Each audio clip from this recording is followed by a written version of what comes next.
नमस्कार, मैं हूं रंजीत झा। झारखंड विधानसभा चुनाव जीतने के लिए भारतीय जनता पार्टी ने महीनों पहले से ही जाल बिछानी शुरू कर दी थी। टारगेट पर हमेशा की तरह झारखंड के मुख्यमंत्री हेमंत सोरेन ही रहे।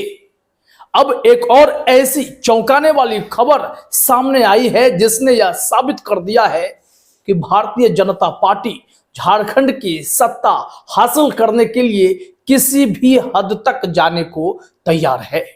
जरा अपने स्क्रीन पर यह हेडलाइन देखिए। जनसत्ता की रिपोर्ट है, झारखंड चुनाव से पहले इनकम टैक्स का एक्शन। सीएम हेमंत सोरेन के पर्सनल सेक्रेटरी के घर छापेमारी। पर्सनल सेक्रेटरी को निशाना बनाया गया है। टारगेट बस यही है कि मुख्यमंत्री हेमंत सोरेन तक कैसे पहुंचा जाए, वोटिंग से पहले पहले भी हेमंत सोरेन को किस कदर डैमेज कर सकते हैं, उनकी छवि कैसे खराब कर सकते हैं, इसकी पुरजोर कोशिश की जाए। लिहाजा यहां लिखा भी गया है, झारखंड के मुख्यमंत्री और झारखंड मुक्ति मोर्चा के नेता हेमंत सोरेन के निजी सचिव सुनील श्रीवास्तव के रांची स्थित आवास पर केंद्रीय एजेंसी छापेमारी कर रही है। आखिर वोटिंग से ठीक पहले ही बीजेपी ऐसी हरकतों पर क्यों उतारू हो गई है? इसके पीछे केंद्र में हेमंत सोरेन ही हैं, क्योंकि बीजेपी की हर रणनीति को इस वक्त हेमंत सोरेन और उनकी सरकार विफल करती जा रही है। 13 नवंबर को वोटिंग है, लेकिन उससे पहले पहले बीजेपी के मंसूबे पर पानी फेरने वाली खबरें भी खूब आ रही हैं, क्योंकि एक के बाद एक कई ऐसे खुलासे होते गए हैं जिसमें बीजेपी कितना षड्यंत्र कर रही है वो सब कुछ सामने आ चुका है। क्योंकि एक ऐसी रिपोर्ट आई है जिसमें झारखंड हाईकोर्ट के उस आदेश पर सुप्रीम कोर्ट ने रोक लगा दी है, जिसमें इलीगल माइग्रेंट्स से निपटने के लिए झारखंड हाईकोर्ट ने एक कमिटी नियुक्त कर दी थी, जबकि पैरेलल में खुद झारखंड सरकार इस मामले से निपट रही है और उन्होंने कहा है कि जो भी आरोप लगाए जा रहे हैं वो अस्तित्वहीन हैं। इसके पीछे सबसे बड़ा गेम बीजेपी का ही बताया जाता है। असम वाले मुख्यमंत्री भाजपाई हिमंता बिस्वा शर्मा झारखंड में चुनाव का पूरा कंट्रोल अपने पास रखे हुए हैं। उन्होंने ही एक हवा निकाली जिसमें यह कहा गया कि अगर झारखंड में इलीगल माइग्रेंट्स से नहीं निपटा गया तो फिर वहां असम जैसे हालात हो जाएंगे। और हुआ क्या, झारखंड हाईकोर्ट ने इसमें तत्परता दिखाते हुए ऐसे मामलों की जांच करने, रिपोर्ट बनाने को लेकर एक कमेटी ही गठित कर दी, जिसके विरोध में झारखंड सरकार सुप्रीम कोर्ट गई और सुप्रीम कोर्ट ने कहा है कि झारखंड को अवैध प्रवासियों की पहचान करने के लिए हाईकोर्ट द्वारा नियुक्त समिति में सदस्यों को नामित करने की आवश्यकता नहीं है। तो बीजेपी तिलमिला गई। इसके अलावा पोल खोल हो गई कि भाई साहब ये तो करोड़ों खर्च करके हेमंत सोरेन को सिर्फ बदनाम करने की प्लानिंग कर रहा है। इसका खुलासा एक बड़े ऑर्गेनाइजेशन के जरिए हो गया। तो आखिर में इन्होंने पर्सनल सेक्रेटरी तक पहुंचना ही सही समझा है। लेकिन इसके बाद भी हेमंत सोरेन टूटे नहीं, तो इनके पीछे अब पैसे लगाए जा रहे हैं बदनाम करने के लिए। इसका खुलासा हुआ है, जरा आप अपने स्क्रीन पर देखिए। डिजिटल हेट फैक्ट्री चलाई गई है यहां बीजेपी के द्वारा। मूक नायक ने एक एक्सक्लूसिव रिपोर्ट प्रकाशित की है। इसमें लिखा गया है, Jharkhand elections 2024 digital hate factory, how BJP spent ₹2.25 crore on Meta to demonize Adivasi CM Hemant Soren. इनकी आवाज दबाएंगे तो बीजेपी की आवाज गूंजेगी। बीजेपी की प्लानिंग में बहुत सारे खेल हैं।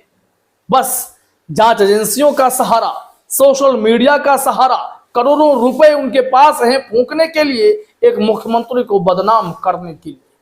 हेमंत सोरेन ने खुद ही इस बात को लेकर एक पोस्ट लिखा और उसके बाद इनकम टैक्स की एजेंसी उनके पर्सनल सेक्रेटरी तक पहुंच जाती है ताकि हेमंत सोरेन की आवाज को दबाई जा सके। पहले जरा मूक नायक के 2-3 लाइन और देख लेते हैं। यहां कहा जा रहा है, while the official page of BJP Jharkhand is using political ads to highlight issues related to government programs and electoral promises, the network of shadow accounts are engaged in posting communally divisive content and attack ads. अब यहां पर क्या हो रहा है, BJP का official page तो इस काम में लगा ही लगा है, लेकिन शेडो पेज भी शुरू किए गए हैं। इसका मकसद है कि कैसे हेमंत सोरेन को कमजोर किया जाए। फिर भी हेमंत सोरेन लगातार बोल रहे हैं, लिहाजा इनकम टैक्स की छापेमारी का सामना उनके पर्सनल सेक्रेटरी को करना पड़ रहा है, क्योंकि सोरेन पर डायरेक्टली वो टारगेट करके देख चुके हैं। उसका नुकसान लोकसभा में हुआ कि 4-5 सीटें बीजेपी के हाथ से फिसल गई, जबकि पूरा 100% का स्ट्राइक रेट रखने का प्लान लेकर बीजेपी चलती रही है।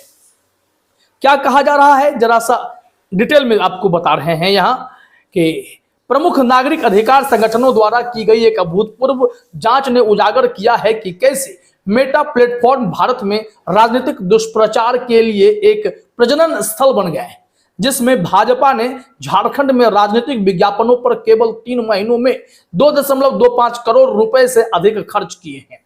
हाल ही में जारी की गई रिपोर्ट में चुनावी कानूनों और प्लेटफॉर्म नीतियों का उल्लंघन करते हुए आदिवासी मुख्यमंत्री हेमंत सोरेन को निशाना बनाने वाले शेडो एडवर्टाइजमेंट के एक परिष्कृत नेटवर्क का खुलासा किया गया। Report Dalit solidarity forum, Hindu for human rights India, civil watch international, Indian American Muslim council और टेक जस्टिस लॉ प्रोजेक्ट द्वारा संयुक्त रूप से तैयार की गई, जिसमें यहां हेमंत सोरेन के पीछे बीजेपी ने कितना बड़ा खेल किया उसका खुलासा कर दिया गया। हेमंत सोरेन जेल भी गए तो चंपई सोरेन को जिम्मेदारी दी, उसे भी बीजेपी ने अपने पाले में कर लिया। इस वक्त स्थिति यह है कि मधु कोड़ा हो या चंपई सोरेन हो या अर्जुन मुंडा हो या बाबूलाल मरांडी हो, ये सब के सब इस वक्त बीजेपी के पाले में बैठे पड़े हैं। चाहते हैं कि चुनाव किसी तरह जीत जाए, फिर तो देखा ही जाएगा, कुछ ना कुछ तो कर ही लिया जाएगा। रघुवर दास को तो वैसे भी साइडलाइन कर दिया गया, तो लगभग मुख्यमंत्रियों को बीजेपी ने अपने पाले में कर रखा है कि चुनाव किसी तरीके से जीत ही लेने। यहां पर गौर करने वाली बात यह है कि बीजेपी की बेचैनी सिर्फ इस कारण से बढ़ गई कि इतने बड़े गेम के बाद, इतने बड़े खेल के बावजूद हेमंत सोरेन कमजोर नहीं पड़े हैं। वो बेबाकी से अपनी बातें रखते नजर आ रहे हैं। एक ट्वीट उनका आया था जिसमें जांच एजेंसियों को उन्होंने आड़े हाथों लिया, और उसके बाद एक अखबार की कटिंग शेयर करते हुए उन्होंने जो टिप्पणी की, इन्हीं सब कारणों से बीजेपी के आंखों में हेमंत सोरेन फिर से खटकने लगे कि कहीं यह साइड इफेक्ट बीजेपी को न कर जाए। जनसत्ता ने लिखा है, हाल ही में झारखंड के सीएम हेमंत सोरेन ने भारतीय जनता पार्टी पर निशाना साधा था। उन्होंने कहा था, अगर हिम्मत है तो सामने से लड़ा करो, कायर अंग्रेजों की तरह पीछे से क्यों वार करते हो। इतना ही नहीं, उन्होंने सोशल मीडिया प्लेटफॉर्म एक्स पर पोस्ट कर लिखा था, कभी ईडी, कभी सीबीआई, कभी कोई एजेंसी, कभी कोई और, अब अरबों रुपए खर्च कर दिए मेरी छवि बिगाड़ने में। अजब हालात हैं। 11 साल से केंद्र में भाजपा की सरकार है, 5 साल राज्य में रही, खुद को डबल इंजन सरकार बोलती रही। फिर रघुवर दास सरकार के 5 साल सिर्फ हाथी क्यों उड़ी? क्यों 5 सालों में 13,000 स्कूल बंद कर दिए? अब ऐसे में बीजेपी इन आलोचनाओं को बर्दाश्त कर नहीं पाती है। ऐसे में बीजेपी ने मौके का फायदा उठाकर हेमंत सोरेन के पर्सनल सेक्रेटरी को निशाना बनाया। इसके पीछे एक वजह और है। यह ट्वीट जरा आप अपने स्क्रीन पर देखिए। हेमंत सोरेन ने क्या लिखा था जिसके चलते बीजेपी की नींद उड़ गई। सोरेन कहते हैं, कई 100 करोड़ लगाकर भाजपा ने उत्तर प्रदेश, बिहार, मध्य प्रदेश में विशेष टीम बैठा रखी है। लक्ष्य सिर्फ एक, झारखंड को बदनाम करना, मुझे दिन रात गालियां देना ताकि झारखंडियों को बदनाम किया जा सके। दूसरी तरफ सारी की सारी केंद्रीय संस्थाएं इन्होंने अपनी मुट्ठी में कर रखी, जहां से निष्पक्षता की बात सोचना भी बेमानी है। पूरे झारखंड को ऐसे केंद्रीय बलों द्वारा ऐसी छावनी में तब्दील कर दिया गया है जैसे चुनाव नहीं कोई युद्ध लड़ा जाने वाला हो। किसी भी राजमार्ग पर चले जाइए, आपको हर कुछ किलोमीटर पर गाड़ी रोककर चेकिंग देनी होगी और कुछ किलोमीटर पर केंद्र को टोल। सिर्फ फेसबुक पर ही सिर्फ और सिर्फ धार्मिक सद्भावना बिगाड़ने के लिए चौपाल और 87 अलग अलग नामों से कई 100 करोड़ के ऐड दिए गए हैं, जो अब आम जनता के बीच भी हैं। और इन सब के बीच भारतीय जनता पार्टी से कोई झारखंडी नेता, यहां तक कि कोई कार्यकर्ता तक भी पूछा नहीं जा रहा है। दल बदलुओं की एक जमात ने सब कुछ इनका कब्जा कर लिया है। हर रोज मुझे कई दर्जन कार्यकर्ताओं, भाजपा के जिला प्रमंडल अध्यक्षों का मैसेज मिल रहा है कि मैं उनके लिए आवाज उठाऊं या उन्हें आपके अबुआ झारखंडी दल में शामिल कर लूं। अब यहां हेमंत सोरेन ने इस हिसाब से बीजेपी को टारगेट किया कि उनका बूथ लेवल जो मैनेजमेंट है वो फेल है। दल बदलुओं के सहारे सत्ता हासिल करने की कवायद और जांच एजेंसियों के सहारे विपक्ष को डराने की कोशिश, इसके सहारे ही अगर इन्हें चुनाव जीतना है फिर तो हो गई बाजी। बेईमानी से सत्ता हासिल करना तो कोई बीजेपी से सीख सकता है। हेमंत सोरेन भी काफी अटैकिंग पॉलिटिक्स करते हैं, लिहाजा उन्हें अब यह भी देखना पड़ रहा है कि ईडी के बाद अब इनकम टैक्स उनके इर्द गिर्द पहुंचने की कोशिश कर रही है।